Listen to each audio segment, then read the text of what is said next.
Tollywood star hero Andhra Pradesh రాష్ట్ర ఉప ముఖ్యమంత్రి పవన్ కళ్యాణ్ గారి చిన్న కుమారుడు మార్క్ శంకర్కి ఇటీవలే సింగపూర్లో జరిగిన అగ్ని ప్రమాదంలో గాయాలైన విషయం తెలిసిందే. అనంతరం సింగపూర్లో కొన్ని రోజులు చికిత్స తీసుకున్న అనంతరం ఇటీవలే డిశ్చార్జ్ అయ్యారు మార్క్ శంకర్. ప్రస్తుతం ఇంటి వద్దనే వేగంగా కోలుకుంటున్నారు ఆయన.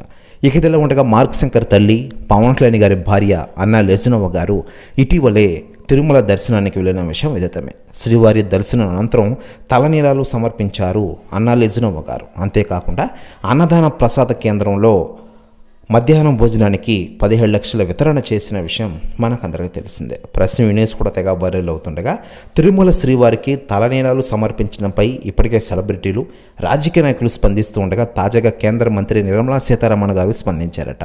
ఆమె మాట్లాడుతూ, మార్క్ శంకర్కి ప్రమాదం తెలియగానే పవన్ కళ్యాణ్ గారికి నేను ఫోన్ చేశాను. ప్రస్తుతం ఆరోగ్యం బాగా కుదురుపడింది.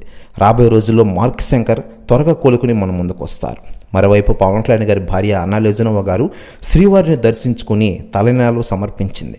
అది బిడ్డ మీద తల్లికున్న ప్రేమకు నిదర్శనం అంటూ సంచలన వ్యాఖ్యలు చేశారట కేంద్ర మంత్రి నిర్మలా సీతారామన్ గారు. ప్రస్తుతం ఈ న్యూస్ కూడా తెగ వైరల్ అవుతోంది ఆంధ్రప్రదేశ్ రాష్ట్ర రాజకీయాల్లో. మరోవైపు పవన్ కళ్యాణ్ గారు కూడా ఈరోజు తిరుమల వెళ్ళే అవకాశాలు ఎక్కువగా ఉన్నాయట.